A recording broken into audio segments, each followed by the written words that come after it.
because we can. If you are watching on YouTube today, hit that subscribe button. Go ahead and leave a comment. You can also like the video and share this video. If you're listening on the audio stream at therushradio.com, Rush Radio Android app, the TuneIn app, thank you so much. And follow us on our social media channels. Hello there, Ross Peterson. Sorry about that faux pas right there. Well, I can barely hear you. Can we turn the music? I love the music, but I couldn't hear your intro at all there. I didn't hear really? what you were saying there. Well, here's what happened. I took my my counsel, right? Yeah. I took it to Phoenix. I was down in Phoenix, and I used the entire SD card. I forgot that all my music is on the SD card, so I had to switch SD cards. So we were getting ready to go live. I'm like, this is much different. I'm like, who's going to be watching? Well, yeah, exactly. We've got 300 people going before we even jumping start. in already. Yeah. How was your trip, man? And I know we want to talk football here, and we're going to talk a lot of Iowa State. I got to watch the Iowa State game. There's a lot to talk about. I learned two things. The officials know the rules, and Cincinnati doesn't. Funny how that works out, isn't it? Dude, that was the most that was wild. How many penalties we got? It started. You were.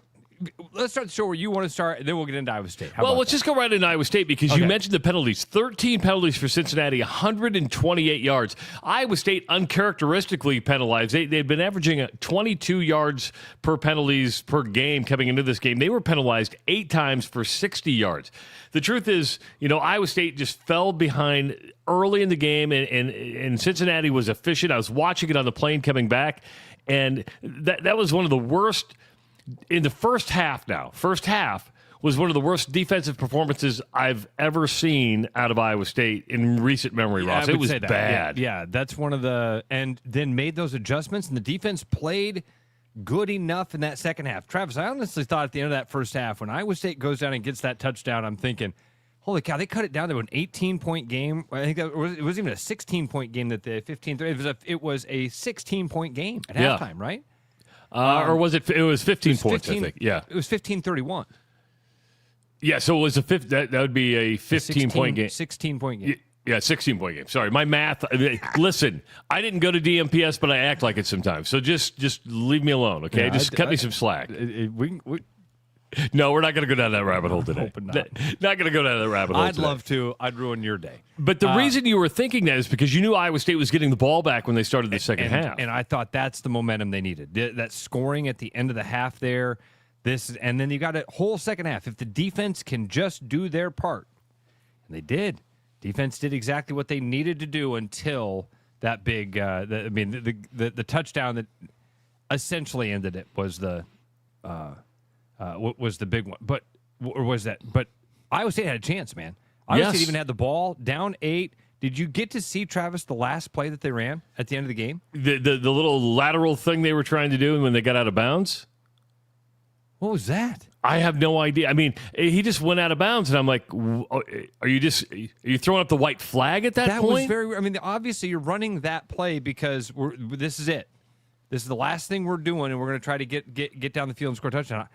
I didn't understand just jogging out of bounds with that. That had to be really disappointing for Cyclone. It was disappointing for me. I'm not going to act like I wasn't rooting for Iowa State to win that game the entire time.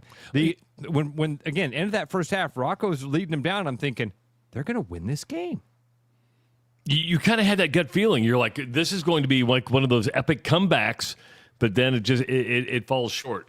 Do you think Campbell? Because Campbell got that weird, whatever they call. What's the name of that? He got like a unsportsmanlike conduct, or being too mean to the officials penalty, right? I must have missed that. I must have missed that part. That was a 15-yard penalty. It was a, stop the game. Matt Campbell said mean things to the official. 15 yards. From that moment on was when it was like penalty Cincinnati, penalty Cincinnati, penalty Cincinnati, penalty. It was, ding, ding, ding, ding, ding, ding, ding, ding, ding. And I saw John Schaefer put this on Twitter, and I think he's right. It was tactical. Campbell was seeing something in there that Cincinnati was just not playing disciplined football and was getting away with it. They were getting away with sloppy football, and I think that's what Matt Campbell went absolutely ballistic on. I'm just guessing that he went absolutely ballistic on that, and that's what got the officials looking at that going, okay, too many men in the backfield. All right, illegal receiver downfield, ineligible receiver downfield. I think there was another one. It was a 5 men in the backfield during the punt. Lots of stuff back to back to back, and I wonder if that was what it was. Campbell saying, "Are we playing by the rules, or is this nom?" And sometimes it's kind of like a technical foul in basketball, right? The coaches are very strategic about technical fouls. So some are organic and just happen, but there are some coaches who go, "I need to get a technical here to try and change the momentum, try That's what to it seemed like get to their me looking attention." back on it. Yeah.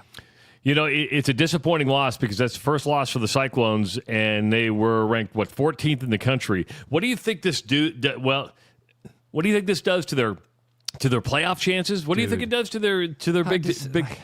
I know you don't. No. How disappointing that these last couple of weeks you won, then you were dormant, and the entire time none of that was good enough to move you up. But this loss, this is going to suck because this loss knocks you out of the top 20. You think out of the top? Well, yeah, you're probably right. I probably going to have to. Now, the good news is Cincinnati improves to 4-1. So, and the only loss it has is to Nebraska, who's up 14-0 right now on Michigan State. That's not a bad loss by Cincinnati. It'd be interesting if people look at this game and go, okay, they were on the road, but you're right. I think they're going to fall probably to 22, 23, maybe 24. Yeah, depends on what happens in the poll. My gut says you're out of the top 20, and I'm saying that's not fair.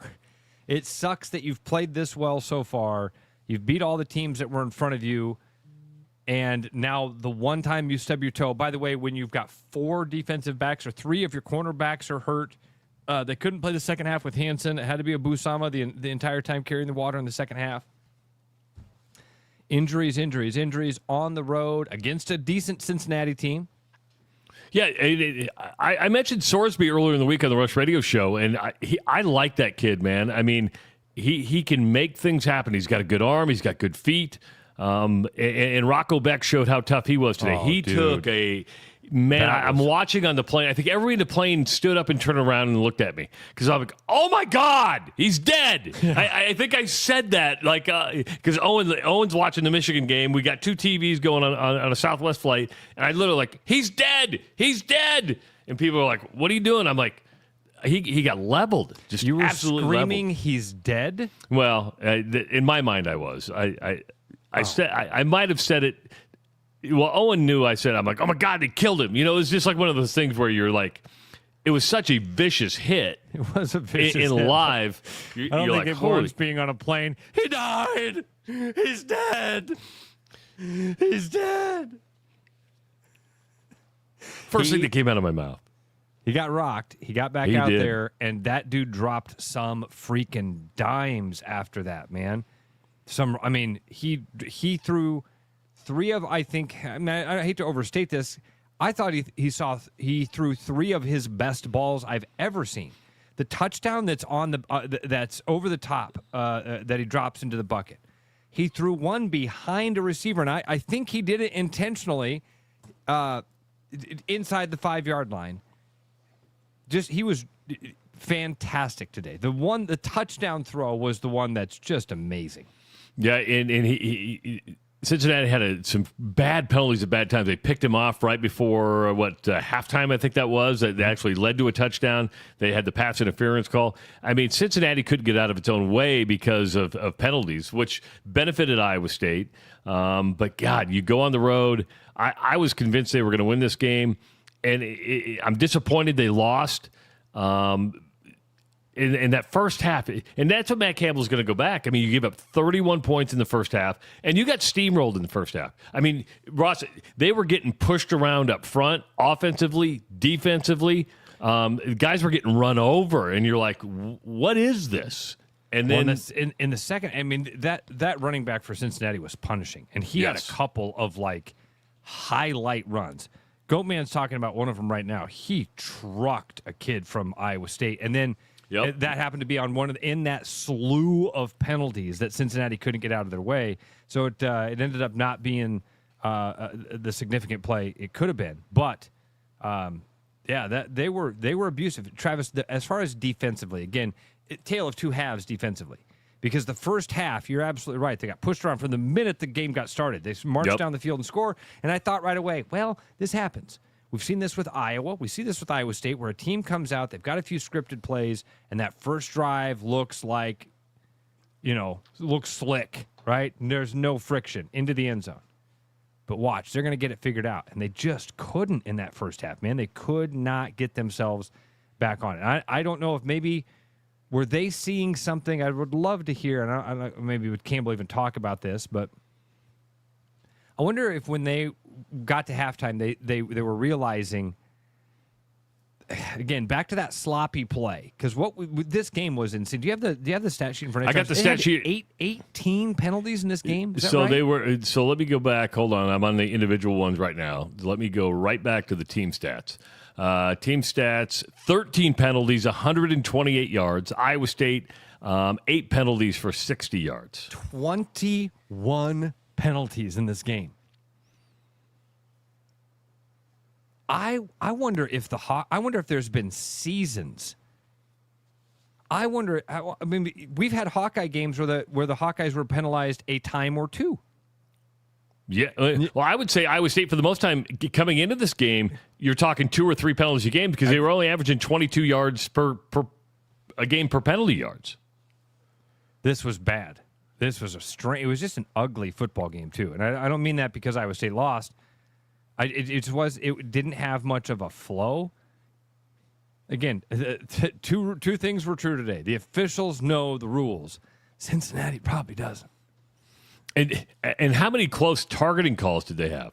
I mean, one kid got kicked out for targeting. That was on the Rocco Beck one. There was another one that was borderline that they went back to review and overturned. But man, they were not afraid to throw their body around and use their upper body, should we say, to make some hits. Not illegal. In one case it was, but you got to know when to turn your head, use your shoulder. But man, they were laying the wood a lot of times. But you can't give up 31 points in the first half. You just can't give up 31 points in the first half. It's hard to come back from that. It is. Defense played good enough in the second half to win it. It was the offense could not get it done, and I didn't think that would be the story at the end of it. And, Iowa State's lack of a kicker was showed today, a missed field goal, and then a lot of times just opting to go for it on fourth down. They were 4 of 7 on fourth down. That's an impressive fourth down stat for Iowa State, 4 of 7. They ended up with 465 total yards, Ross, 29 first downs. Cincinnati had 474 yards, 20 first downs. Really, the big number is, what do we always say? Who wins the football game? The team that runs the football the best. Well, time of possession, and the team that really runs the football the best. Cincinnati, because Iowa State won time of possession. Iowa State had 34-56, but Cincinnati was able to run for 260 yards. 260 yards. Iowa State with 151 on the ground. 515-517-2303. That is the number to call. We are doing the Black and Gold Rush live from the Iowa Lottery Studios. We're going to do an hour show today. Normally it's 2 hours. The Hawks are off today. We're going to talk about Iowa, but they have the bye week. We're going to take a quick 1-minute timeout. We'll be back with the Black and Gold Rush from the Iowa Lottery Studios. With the new Blackout Scratch ticket from the Iowa Lottery, you can win the game day experience of your dreams.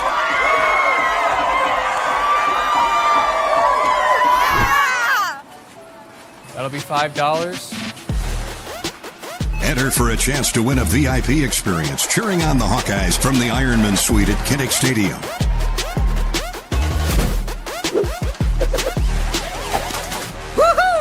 Thinking about buying a home? Get pre-approved in 30 minutes with Gary Presnell at Northwest Bank in Des Moines. Gary offers first-time home buyers programs, VA, FHA, IFA, and conventional loans. Call Gary at 515-975-6767 or find his profile at nw.bank. Member FDIC Equal Housing Lender. You like listening to Travis and Ross talk about the Hawkeyes, so tune in when they talk about everything else. Listen to The Rush with Travis and Ross every day on therushradio.com, YouTube, the TuneIn app, and wherever you get your sports content. Welcome back to the Black and Gold Rush, powered by the Iowa Lottery Studios. It's not powered. We're just sitting in the Iowa Lottery Studios. We talked a lot about Iowa State losing to Cincinnati today, the first loss of the year for Iowa State. Iowa has the week off, Ross, and I promise you probably a lot of those players, because it's an 11 o'clock game, a lot of those coaches sat and watched that Michigan-Wisconsin game. Michigan beat Wisconsin by a score of 24-10 today. I don't know if you were going back and forth between the two. Wisconsin actually jumped up early, took the 7-0 lead, but then Michigan just kind of controlled it from there. 175 yards in the ground for Michigan. Wisconsin was only able to muster 75 yards of rushing. Just an incompetent offense from Luke Fickell and the Wisconsin Badgers. And the clock is ticking on Luke Fickell. Yeah, dude, you've called it from the beginning of the season that the clock is ticking on Luke Fickell. And today, man, I didn't see Wisconsin get up early because I was watching Iowa State.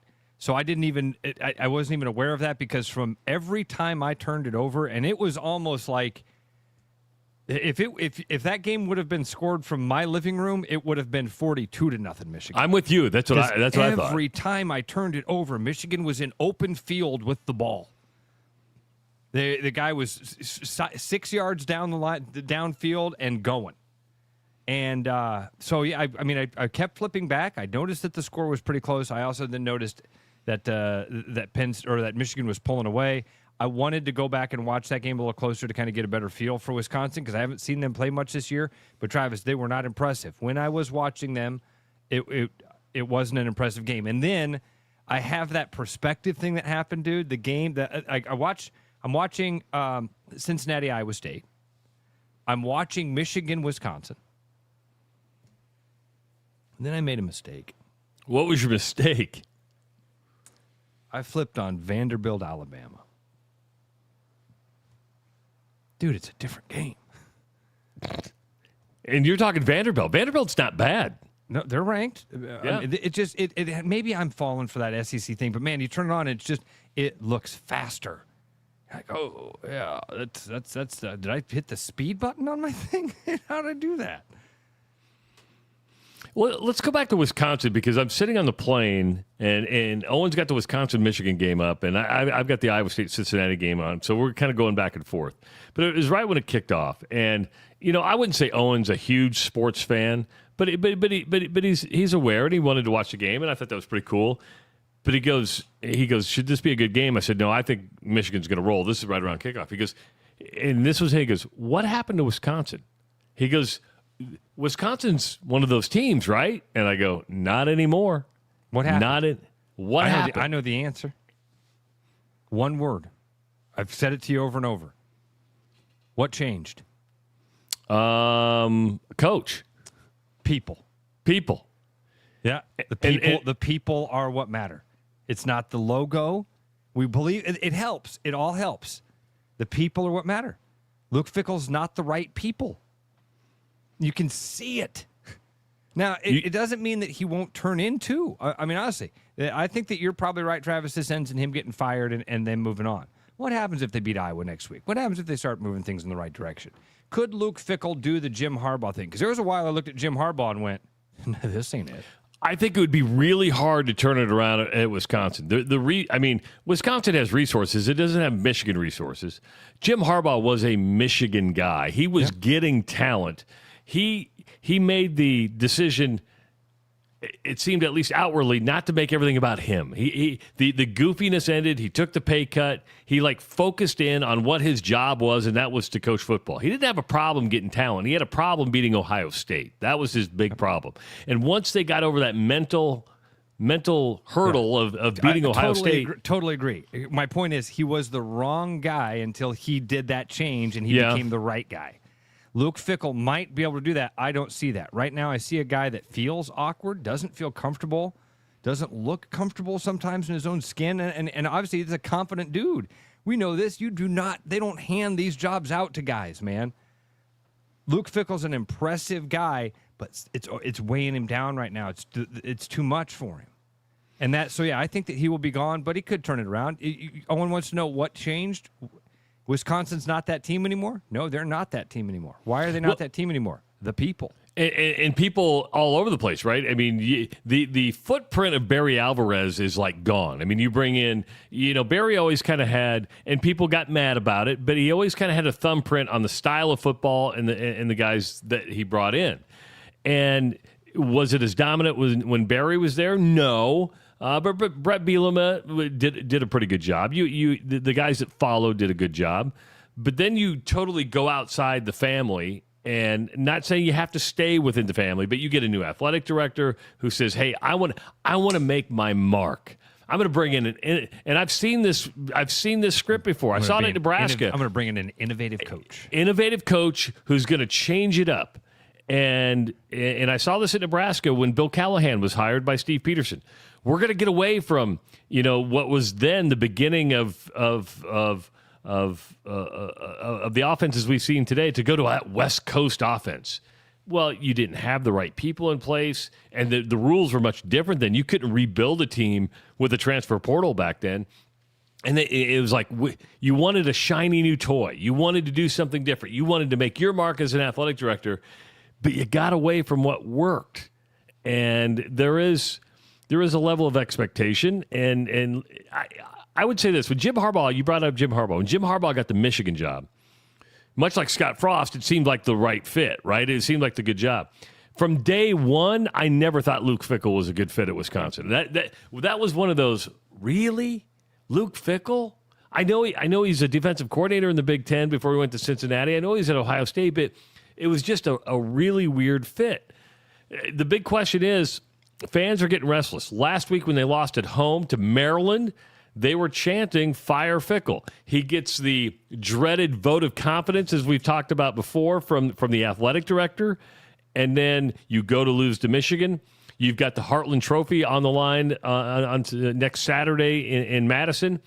If Iowa beats Wisconsin, Ross, I don't know how he survives. I don't know how he survives. He doesn't have what Kirk Ferentz has, which is 27 years and success in recent years. He doesn't have that. He has, and you're not judged on. Kirk Ferentz is judged on what you did. Yeah, I mean, Kirk Ferentz right now is getting judged on the body of work. He's one of the few that get that. But in today's world, you are judged on what are you doing next week. Listen, we're looking at the Gundy-less Oklahoma State Cowboys. Even Mike Gundy can't be judged on what you did for too long, and Luke Fickell hasn't even done anything for that Wisconsin fan base. So yeah, Trav, you called it early on. Could be maybe they lose to Iowa next week. He's done. Maybe this week was enough. Maybe that's because the dreaded vote of confidence came last week. Yes, that usually means one more loss. The next loss, we can now say, "Oh, see what happened is we've lost our confidence." So maybe think he gets fired this week. Get fired after this. I think at 24-10 to a team like Michigan, he probably keeps his job. I think if he loses to Iowa, I don't know how you can recover from that. I think they're going to give him one more home game and say, "Hey, here's your chance. It's a rivalry game. It's a trophy game. It's a team that maybe," and this is I don't mean to disrespect Iowa here, but you might say, "Hey, it's a team that you might match up well." It's not like Iowa's a barn burner. You know what you're going to get. You're going to keep it close. You're going to try to win the field position game, win the running game.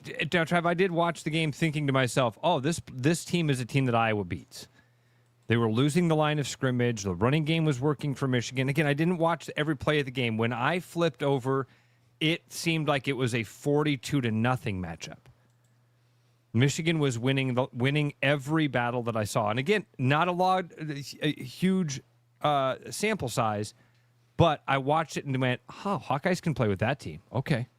Now, speaking of, are you keeping an eye on this UCLA-Penn State game? I'm not. Don't tell me Penn State's giving UCLA's.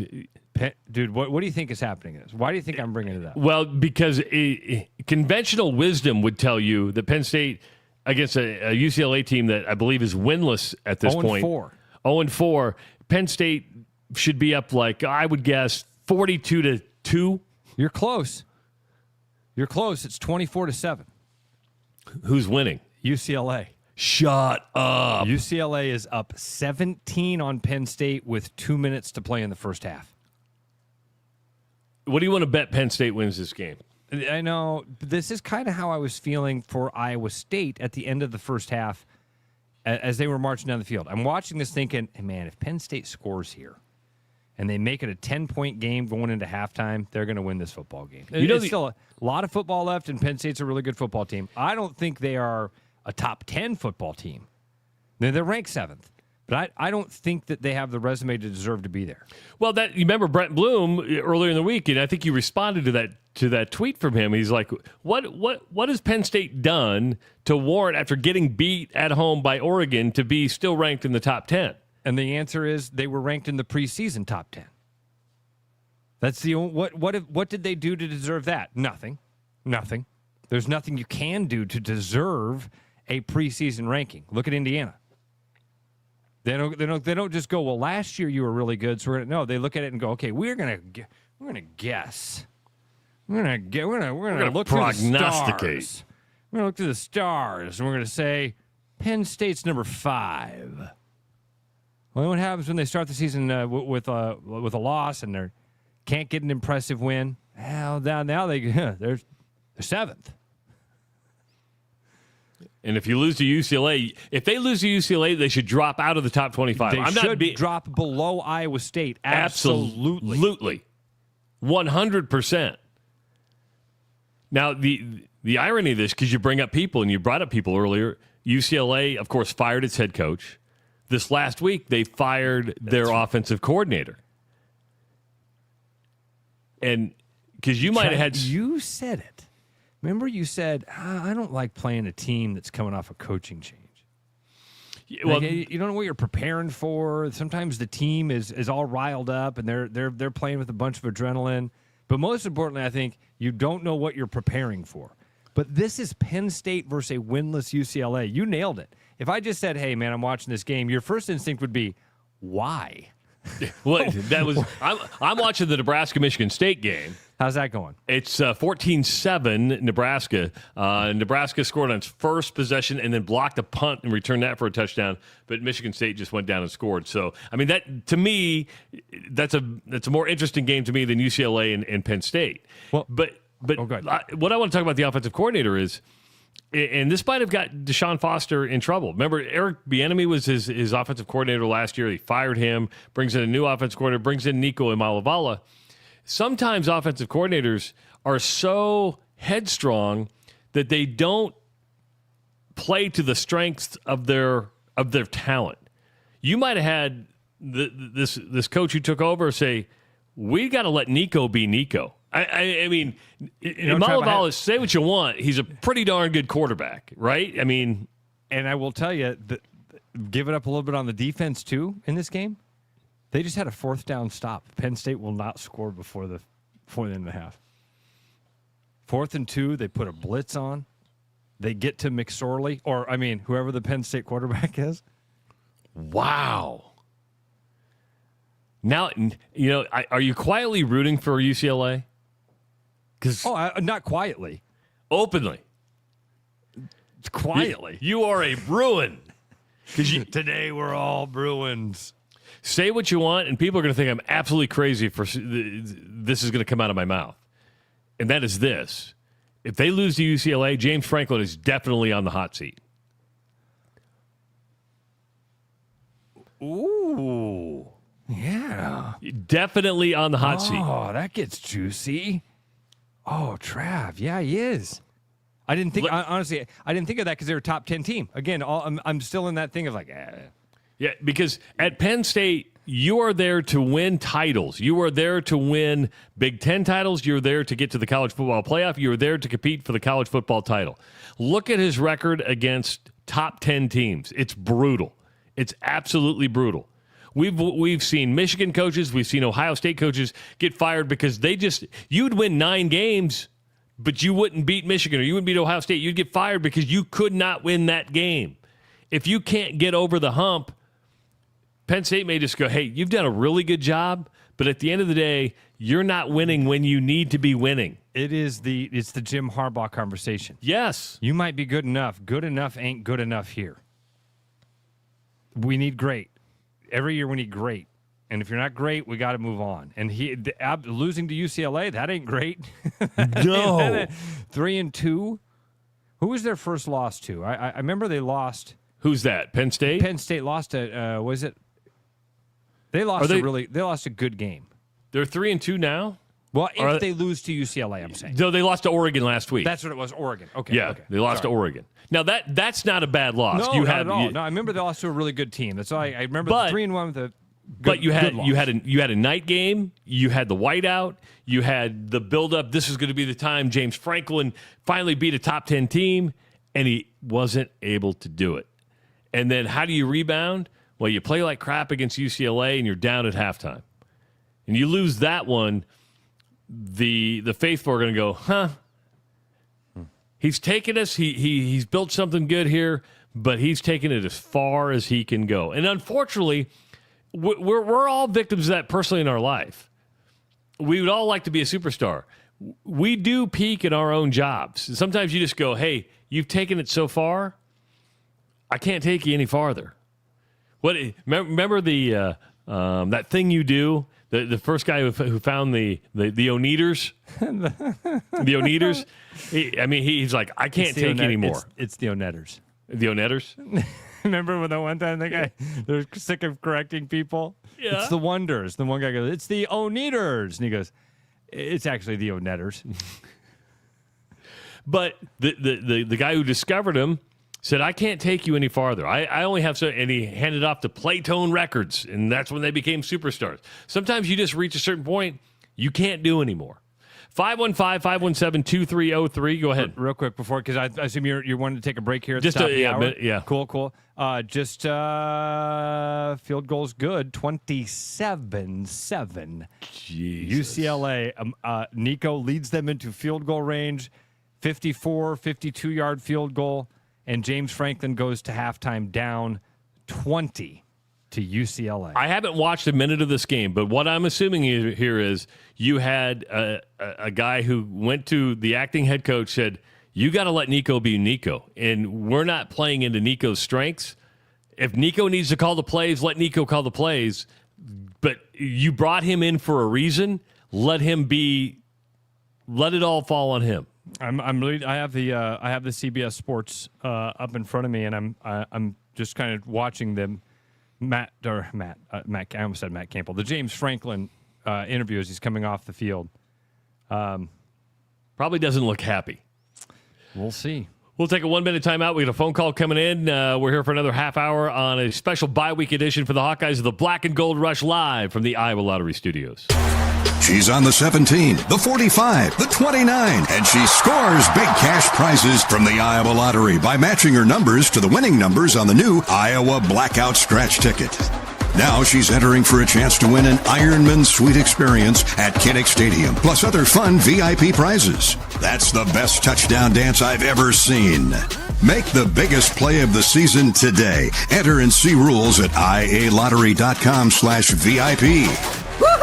Are you thinking about buying a home this year? Start by getting pre-approved with Gary Presnall at Northwest Bank in Des Moines to see how much you can qualify for and what loan programs meet your needs. Gary can get you pre-approved in 30 minutes or less with a pre-approval letter to you. Gary offers first-time homebuyers programs, VA loans along with FHA, IFA, and conventional loans. Call Gary at 515-975-6767 or find his profile at nw.bank. Member FDIC, Equal Housing Lender. You like listening to Travis and Ross talk about the Hawkeyes, so tune in when they talk about everything else. Listen to The Rush with Travis and Ross every day on therushradio.com, YouTube, the TuneIn app, and wherever you get your sports content. Go back to the Rush Radio Show. No, the Black and Gold Rush. Here, Black and Gold Rush. Dude, what am I thinking? We got this. Oh, yeah. Sorry, I forgot you had music. I feel naked, man. I feel like I'm like my buttons aren't illuminated. They're sitting here on this SD card. 6 hours of interviews on this thing. 6.5 hours of interviews on that thing. course, I just got back from Phoenix, Arizona. Phoenix was beautiful, by the way. It is. I know you like Vegas. I'm not big into the Strip. I don't. I hate when you say you like Vegas. I'm going to Vegas, but I don't like Phoenix. I landed. I'm sitting there. We were at the Marriott at the Buttes, and Owen and I go, Owen, I think I could live here. I mean, I haven't left the resort, but I'm like, I think I could live here. Mountains. There's the problem. I didn't leave the resort. I could live here in this place that I don't like to go outside. Yeah. But it was beautiful. Dude, Colorado, to me, living up in the mountains, living on a lake. But they have snow. Yeah, you're right. You know what? I don't want to live in the desert. It's the only place that I would say, no, we shouldn't live there. Don't you remember the old Sam Kinison bit? By the way, do we have a call? We do. Let's get to the call real quick. Then I want the Sam Kinison bit. 515-517-2303. Let's go to our buddy Drew Shipley. Drew, welcome to the Black and Gold Rush from the Iowa Lottery Studios. What's going on, man? Hey, what's going on? Hey, I've been to the Marriott at the Buttes in Phoenix. It's freaking beautiful. It's awesome, isn't it? It is awesome. Oh, it's beautiful. Yeah, absolutely. Hey, why is it any surprise that Penn State's losing at UCLA? It's a Big Ten prophecy of going to the West Coast and getting thumped. Iowa's done it multiple times in the state of Arizona, specifically Arizona State in recent history. It's no surprise to me, actually. That's a great point. Teams going west, Big Ten teams going west has traditionally been very difficult. But I don't want to hear the excuse. I don't want to hear James Franklin going, the travel in this league is ridiculous. Yeah, what do you think Oregon and friggin' Washington and all these schools have been saying it's ridiculous? You don't get to use it against them. You don't. Well, speaking of Washington, they're down 13-0 in the state of Maryland, by the way. You know what? Mike Loxley, I'll give him credit, man. Maryland's a sneaky good team. They won at Wisconsin last week. Yeah, they sneak into the top 25. Yeah, I think they sneak into the top 25 this week if they hold serve. Drew, do you like having a bye week so it's all positive for the Hawkeyes this week? It's kind of nice not to come on and talk about Mark Gronowski and if they were to lose a loss or a very close win, it's kind of refreshing to sit back and watch other games and not have to have a therapy session. Yeah, it's very relaxing, actually, except, who's going to be at quarterback next week, in Madison. That's the big question. That's the big question. All right, Drew. We don't have to take a call today that starts with, now listen, I respect Coach Ferentz and all he's done for us. But. Thanks, Drew. Appreciate it, man. Take care, fellas. Thanks. See you, buddy. If you want to call the show, 515-517-2303. All right, what's the Sam Kinison bit? Oh, about living in the desert. Yeah, he's like, we keep sending all this food to the desert, and I think I have figured out what we should do. The next time we send a bunch of food out to the desert to feed all these people, let's send a U-Haul instead. And when we get there, we can go, hey, we've been thinking about this for a long time, and we've been gathering food and putting it in these trucks and bringing it out to you for a long time, and we just came up with a much better idea. Move where the food is. See, we don't have to bring the food to you if we take you to where the food is. See this sand? See this? It's never going to grow anything. It hasn't grown anything for 1,000 years, and it's not going to grow anything for 1,000 years. So we need to get you where the food is. I was thinking about you on the flight today because I'm sitting next. I took the middle seat because I didn't want my son to sit in the, I didn't want him to be in the middle, so I took the middle seat. Okay. But I sit next to a guy that looks just like you. It was your doppelganger. That's funny. It kind of freaked me out. Poor fella, man. Skinny ass dude. Yeah, weird beard, looking. Receding. I mean, I had to do a double take. I was like, Ross, what are you doing on this flight in Phoenix? But it kind of freaked me out, dude. Because before we take took a off, picture with him. No, because I gave him. Because guys like me are creepy. See, because guys like me are creepy. No, you would have, but this guy wouldn't converse, and I kind of tried. It was like, hey, here's your pretzels and your graham crackers. Just takes them from me. because he's on the window and I'm in the middle, so I'm like the passer. He orders a Coke. Hey, here's your Coke. Just takes it from me. But Ross, from the minute we took off to, I would say, and we were over Kansas, he had a GoPro. Okay, he had a GoPro camera, and he just put the GoPro camera up to the window and took like an hour and 15 minutes worth of video. And I'm like, you're basically videoing nothing. And then I'm like, are you on this flight not talking to me because you're like surveying the land of something bad you want to do? I mean, that's what's going through my head. Wow. You're like, oh, here's where we could do this or do this. And it's like you don't have a U-2 spy plane to fly over, so you've been Southwest. You've been instructed to get a window seat off the wing to make sure that the wing's not in the way. Unobstructed view. Yes. Yeah. Kind of freaked me out a little bit. Well, he's probably just some content creator who put a time lapse on the internet. Yeah, you're probably right. Yeah. Probably right, but just. Kind of, and then he's got the GoPro, then he's got his camera up there, and then he's running the GoPro to the camera, and I'm like, what are you doing? But I didn't ask him because he was not sociable. Chad has a good question. Did he have a level on the window? He did not have a level on the window. Okay, all right, because that's the big thing for the flat earther. Oh. That's a big thing for the flat earther. I said earth. Earth. Is that story I sent you the other day about Jackson Dart true? How Jackson Dart said I sent it to you on Instagram, and it's I wouldn't have seen it if you sent it there. I never go there. You got to do that better. And I don't know. Again, it was one of these social media posts. Jackson Dart apparently doesn't believe we landed on the moon, and I'm like, he's my guy.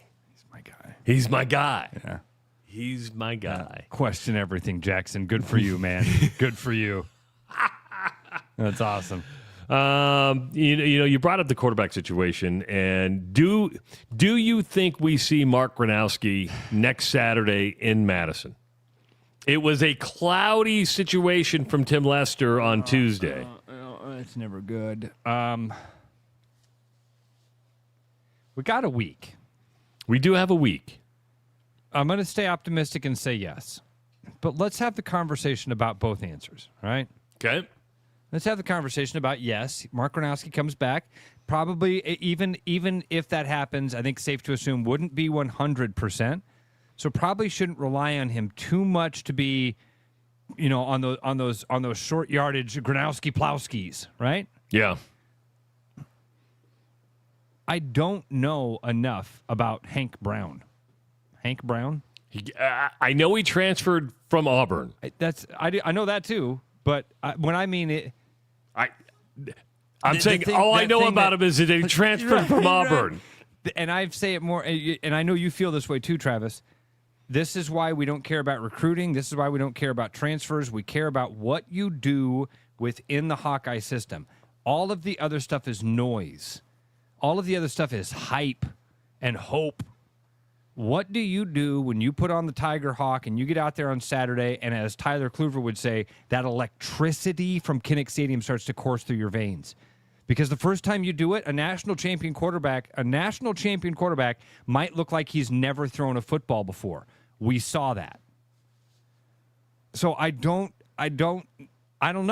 I don't know enough about how this guy is going to perform when the bullets are flying and the lights are bright and all that stuff is happening around him. So call me crazy. I'm glad he's actually playing Wisconsin and not Oregon. Isn't that crazy to say that though? Like, man, at least he's playing at Camp Randall. Yeah. 5 years ago, we would have been like, oh my God. He's got to go into that place? They're going to do jump around and everybody wets their pants. What's he going to do? There may not be enough people in that stadium to do jump around. It may be a situation to where there might be more Iowa fans. I'm being a bit facetious here, but I wouldn't be surprised that Iowa has a really good contingent of fans there next week just because they're not selling out Camp Randall right now. Fans are pissed off. They lost to Maryland. They've lost to Michigan. You know, I'm angry. I'm not going to jump around. I'm going to hop. I'm going to hop right here. Not going to hop around. I'm not going to jump around. I'm going to hop right here. That's how angry I am. I'm going to bounce. I'm not gonna jump. I'm gonna But bounce. you bring up a very good point. Is I don't think any of us know enough about Hank Brown because we didn't pay attention to him.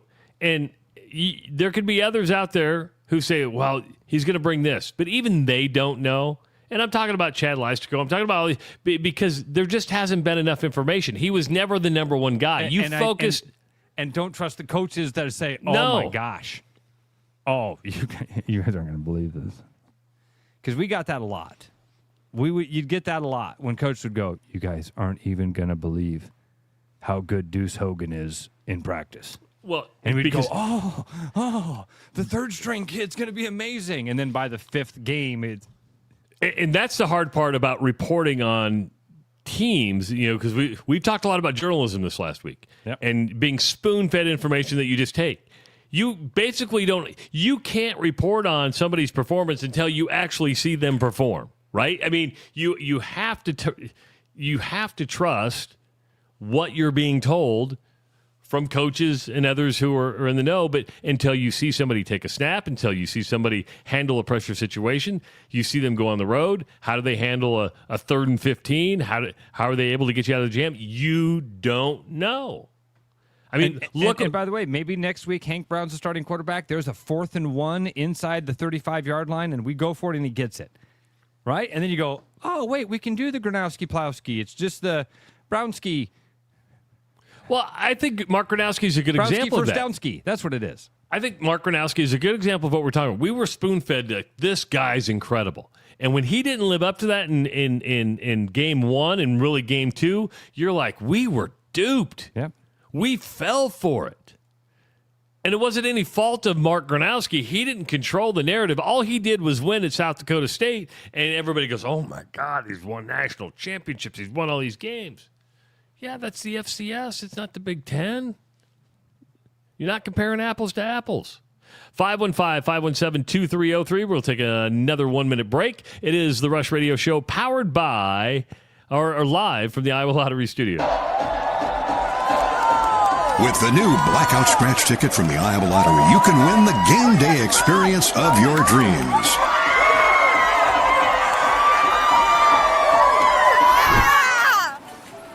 That'll be $5. Enter for a chance to win a VIP experience cheering on the Hawkeyes from the Ironman Suite at Kinnick Stadium.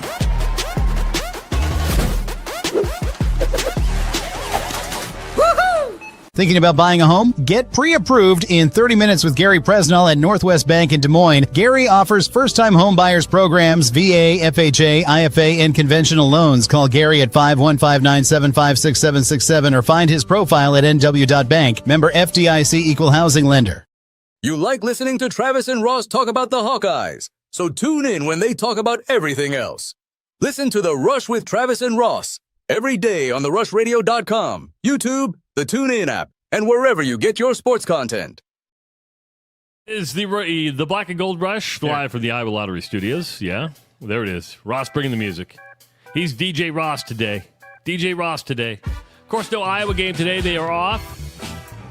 Next week, it'll be myself and Tyler Kluver because Ross is going to be in Ireland at this time, and it's a 6 o'clock game next week. Is it a 6 o'clock or a 3 o'clock? It's a 6 o'clock game. 6 o'clock game. Yeah. And So the game Ross will is start like, at midnight Yeah. Island time. you're going to be like, I'm not doing a show at 3 in the morning. And I don't blame you, even though I got up at 2 a.m. in Arizona time to do a Yeah, show you on did Friday. get up at 2 a.m. Right? Yeah, But yeah. I'd have to stay up all night long. That's fair. That's And, then ruin and you're on and then ruin a vacation. day in Ireland. And you're on vacation. If I were ruining a day, here's the deal. If it were a midnight game, Trav, if we had, well, I mean, up in Canada, right? We had a late show. We went into the late wee hours of that.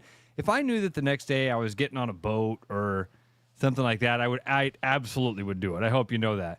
But man, staying up till, because the game would probably go on at 3, go till 5. That ain't worth it. Yeah, it'd be I love you. You should say, love Trav, you. I love you. I love you, but I don't love you that much. You talk about UCLA beating Penn State. Another one, Ross, to keep an eye on. It's at halftime. Florida is leading Texas by a score of 19-7. That was when Trav, I saw that one and even thought for a half second, like, hey, I should flip that on. And I went, nah. Arch Manning, 6 of 12 for 63 yards. You know how we were just talking about your spoon-fed information. You know, I know Quinn Ewers was a good quarterback, but from the minute Arch Manning, we need to look back and go, from the minute Arch Manning stepped on campus, it was almost like, oh, he's gonna redshirt. You know, it's almost like they knew this guy ain't it. Travis, it is that expectation thing. We've never had a quarterback that put on the uniform that had that sort of expectation. And because of the weight of that expectation, he will reach that bust conversation category pressure way before most people would. He's had decent games. He's had a couple games where you go, oh, yeah, this is the guy that I thought that but they were they're going to get. against nobodies. They are. And by the way, it doesn't matter if you do it from time to time. It doesn't matter if you do it from time to time. We've seen, all of us have been paying attention long enough to see quarterbacks have amazing games at the Division I level when they're surrounded by incredible talent. You have to do it a lot. You have to do it very consistently. And give it time today. Where are they at in that game? Is it halftime? It's halftime. Here's what's going to happen, Ross. Well, that's a tough turnaround. If they lose today, most Texas fans are going to say that Arch Manning is a bust. You're talking about the preseason number 1 team in the country. Okay? You know how we talked about Ohio State and Michigan? Next week's Texas. Or next week is Oklahoma. Oh, yeah. In the Red River Shootout. If you don't beat Oklahoma, you are a bust. And right now, Arch Manning is not a 5-star quarterback. He is a 3-star at best. This is why you and I don't fall into this shit. We don't look at the stars and go, oh my God, look at that guy. He's a 5-star. We'll be so good if we can get this guy that dominated high school players. We're going to be so good. And then he gets out there against 23-year-old men who want to hurt him. And they go, oh, I think maybe I'll play a different position. And I'm gonna go play basketball. The hype, and Arch Manning had a lot going against him. Meaning this, a lot going for him, a lot going against him. And they're kind of the same thing. A lot going for him because he's a Manning. A lot going for him because he put up unbelievable numbers. And you're riding the coattails of your uncles. But that's also hurt him because the expectation is, well, you're a Manning. You're Peyton's nephew. You're Eli's nephew.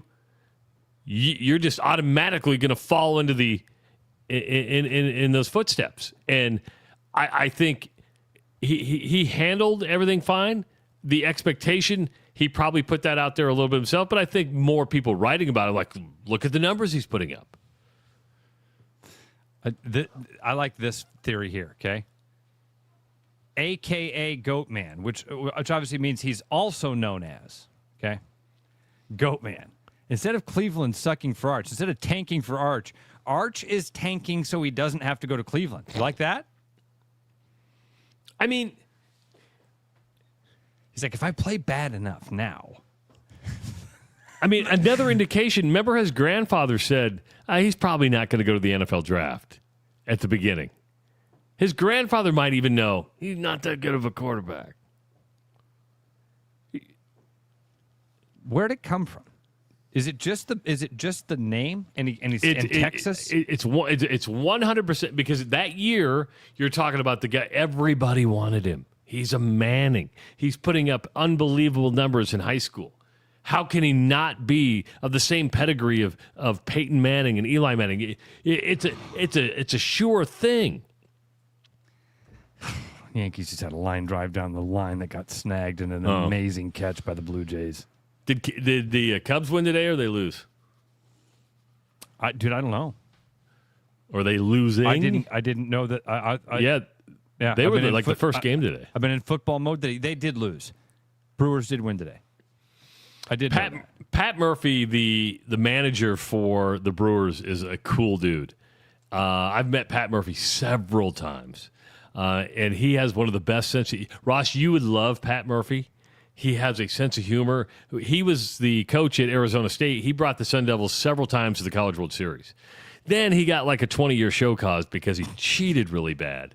But He's a funny dude, and so I like to see him have the success. He's where he needs to be, where you can pay players, but you know what? You could coach now and probably get away with what he was getting away with when he was a coach. A lot of that stuff is outside of Bobby Petrino. You can pretty much get away with most of the stuff guys have been busted for doing. Right. Bobby Petrino, and he's been forgiven. It's true, right? He's back in, yeah, right. But most of the stuff that guys have had to serve time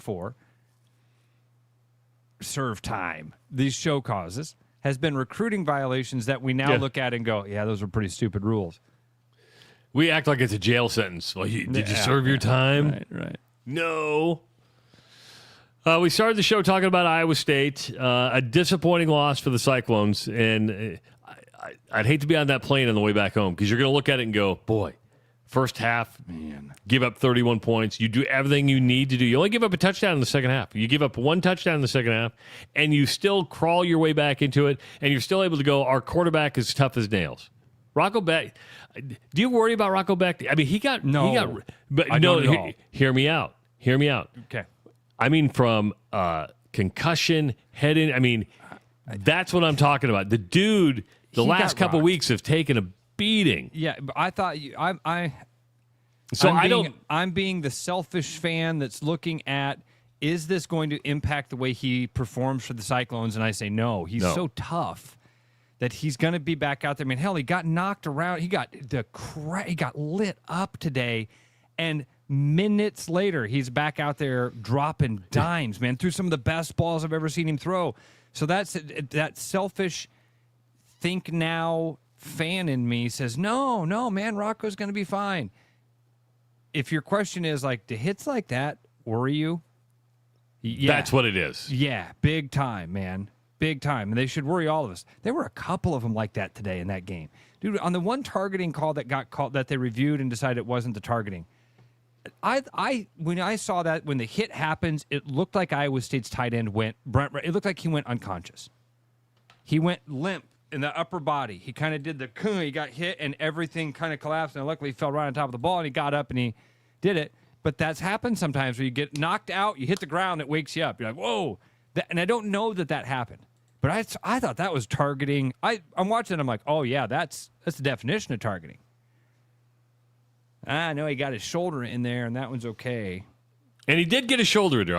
When I watched, I go, well, that's not target. It wasn't as bad as the one on Rocco that went straight into the face mask, leading with the crown. You're like, that guy's gone.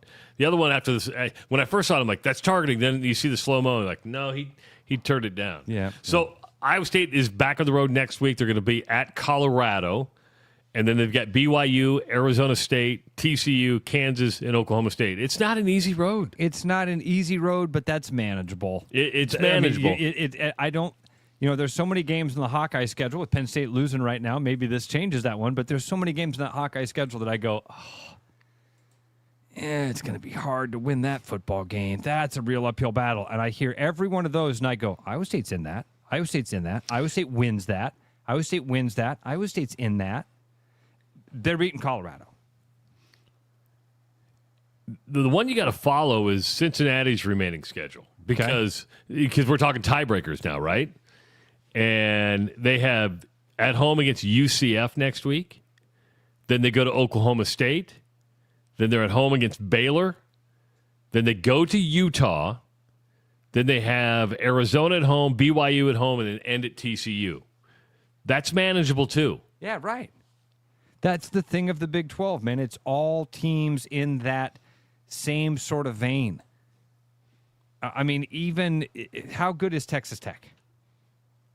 I don't think we know. I think that's fair think to they're say. good. They won at Utah. That was a good win. Yeah, that's true. I don't know if we know how good they are. Dude, right now, is Cincinnati going to be the second best team in the Big 12? BYU. Okay. Yeah.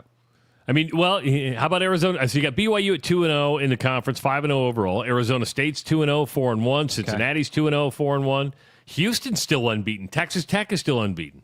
I'm not convinced that Houston's that good, but we might find out later today. Lollipop land. That's what some say. Locals say lollipop land. So you're going to Adam Sandler tonight, right? I am going to Adam Sandler tonight. Yep, headed there in a little while. Going to hang out with our winner from the Iowa Lottery Weekly Woo-Hoo yesterday. Oh, I thought you were going to hit. Oh, you don't have your thing. You I don't have the woohoo. any I'm sorry. buttons. So I was waiting for that. Sorry. Yeah, Tommy. The woohoo is and- right here. Woohoo! Tommy and his wife Brooke are going to join us. Yeah, should be a good time. And if Tommy wants to know about the secret fishing hole, I can show him. Ooh. So, again, Iowa is off this week, but we thought, you know what, let's have a black and gold rush. And we got quite a few people watching right now, which is super cool. But Ross is going to, what day do you go to Ireland? Do you leave Tuesday, Wednesday? I leave Wednesday Wednesday afternoon. So Thursday, I think, is the show that I'll be in flight still. Oh, okay. No. I think I will be landed Thursday and be in my hotel in Dublin on Thursday when we do the show. Do we need a verify standby? that. No, well, let me verify that, Trav, because I think I land at like 9 a.m. in Dublin time on Thursday, yeah. and then that gives me time to get to the hotel, get set up. So I think we're good there. It's the following Tuesday, I think that. Okay. I'll have to miss. All right. Yeah. So we're good. Keep me posted. That's so cool that like Wednesday I'll be here. Thursday we'll fire up and I'll be in freaking Dublin. And people have told me, they're like, by the way, Wi-Fi is unbelievable on the entire island. So you won't have any trouble hooking up with it. That's good. That's good news. Very good news. Don't forget, Ross and I will be live Monday morning, where we are each and every Monday through Friday from 6 to 8 with the Rush Radio Show powered by Willis Automotive. We do want to thank the Iowa Lottery for providing our studios for the Black and Gold Rush. Gary Presnall, who, if you need a home loan, a refinance, Gary Presnall is the man to go to. He is he. There's a reason he's like the number one producer in the state of Iowa. He knows his stuff. He knows his stuff. So if you're thinking about refinancing, if you're thinking about purchasing a new home, make sure to use Gary Presnall for your mortgage. For Ross Peterson, I'm Travis Justice. Thank you for watching the Black and Gold Rush from the Iowa Lottery Studios. She's on the 17, the 45, the 29, and she scores big cash prizes from the Iowa Lottery by matching her numbers to the winning numbers on the new Iowa Blackout Scratch Ticket. Now she's entering for a chance to win an Ironman Suite experience at Kinnick Stadium, plus other fun VIP prizes. That's the best touchdown dance I've ever seen. Make the biggest play of the season today. Enter and see rules at ialottery.com/VIP. Are you thinking about buying a home this year? Start by getting pre-approved with Gary Presnall at Northwest Bank in Des Moines to see how much you can qualify for and what loan programs meet your needs. Gary can get you pre-approved in 30 minutes or less with a pre-approval letter to you. Gary offers first-time homebuyers programs, VA loans along with FHA, IFA, and conventional loans. Call Gary at 515-975-6767 or find his profile at nw.bank. Member FDIC, Equal Housing Lender. You like listening to Travis and Ross talk about the Hawkeyes, so tune in when they talk about everything else. Listen to The Rush with Travis and Ross every day on therushradio.com, YouTube, the TuneIn app, and wherever you get your sports content.